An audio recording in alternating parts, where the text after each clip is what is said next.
Dieu se connaît lui-même.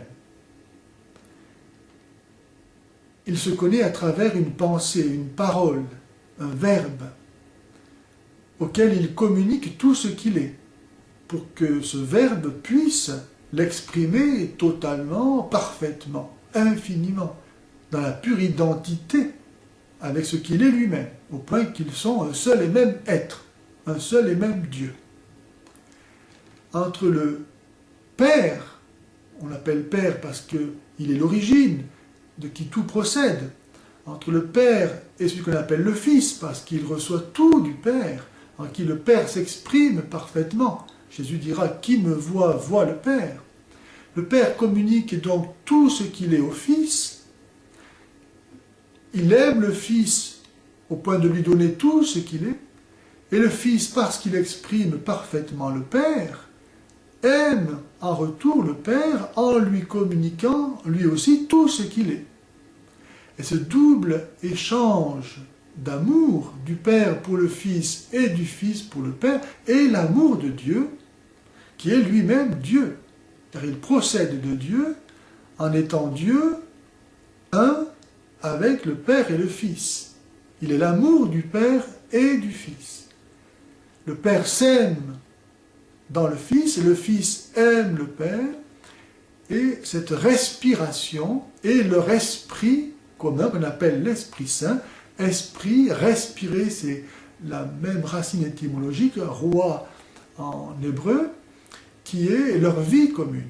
Ainsi, Dieu est une communion de personnes. Dans l'amour, ce qui fait la peine de celui que l'on aime devient notre peine. Ce qui fait sa joie devient notre joie. On partage tout au point qu'on ne fait plus qu'un. Ta joie est ma joie, ta peine est ma peine. Dieu est un parce qu'il est amour. Et parce qu'il est amour, il est aussi communion de personnes. D'ailleurs, s'il nous a créés à son image, en étant nous-mêmes famille, il a créé l'homme et la femme pour que la femme et l'homme ne fassent qu'un et que un fasse trois. Dieu n'a pu trouver qu'en lui-même le modèle de ce qu'il a fait. Le monde n'est pas une nécessité pour Dieu. Il n'est pas non plus une distraction.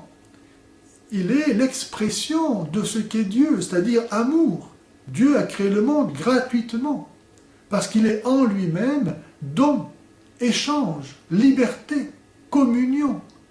Et cette fécondité de ce qu'est l'être divin en lui-même s'exprime aussi par un pur miracle merveilleux qui rend gloire à Dieu à l'extérieur de lui-même dans la création du monde. Le Saint-Esprit est la personne don qui unit le Père et le Fils et qui clôt ainsi le cycle intérieur de l'être divin. Il y a une différence entre les orthodoxes et les catholiques au niveau du filioque. Les catholiques ont voulu exprimer qu'il n'y a pas d'autre différence entre le Père et le Fils que d'être Père et Fils. Et qu'en dehors de leur relation réciproque, ils sont un seul et même Dieu, une seule et même substance. Or, si l'on disait que le Saint-Esprit procède du Père seulement, et non pas du Fils, il y aurait donc une autre différence entre le Père et le Fils que d'être Père et Fils. Et donc, l'unité divine serait par le fait même niée. C'est pourquoi nous disons que le Saint-Esprit procède du Père et du Fils, qui sont tous les deux le seul et même principe du Saint-Esprit. Et pour distinguer la procession du Saint-Esprit de celle du Fils à partir du Père, on dit que le Fils est engendré du Père et que le Saint-Esprit est spiré par le Père et le Fils.